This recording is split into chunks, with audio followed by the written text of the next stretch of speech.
Couper l'éclairage public la nuit a été une décision unanime du conseil municipal. Le directeur technique a travaillé plusieurs semaines pour rendre cela possible. Voir déjà s'il y a d'autres villes qui ont été dans cette démarche-là et quels sont, on va dire, les points bloquants, les avantages et les inconvénients. J'irai pour voir si c'est intéressant au niveau des différents enjeux. Depuis lundi, la lumière est coupée la nuit. Dans cette ville de 4400 habitants, tous ne sont pas convaincus.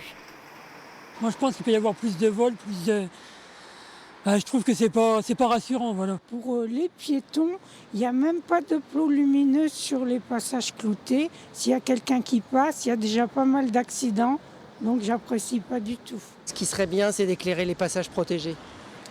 Moi, j'habite là et c'est fréquemment qu'on entend des coups de frein intempestifs parce que les voitures ne voient pas toujours les gens traverser. Je ne vois pas de problème de sécurité mis en jeu, car on s'aperçoit que 80% des agressions ou des vols interviennent la journée.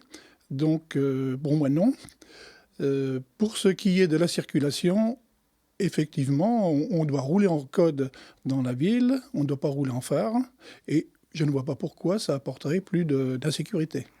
Pour le maire, la cause est entendue, il n'a pas le choix, il doit faire des économies. L'État réduit les aides aux collectivités, ce que l'on appelle les dotations.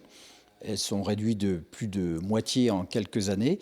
Donc nous sommes obligés d'aller faire des économies dans notre fonctionnement courant. Plus de 30 000 € pourront ainsi être économisés chaque année. Le budget de fonctionnement de la ville avoisine les 6 millions d'euros.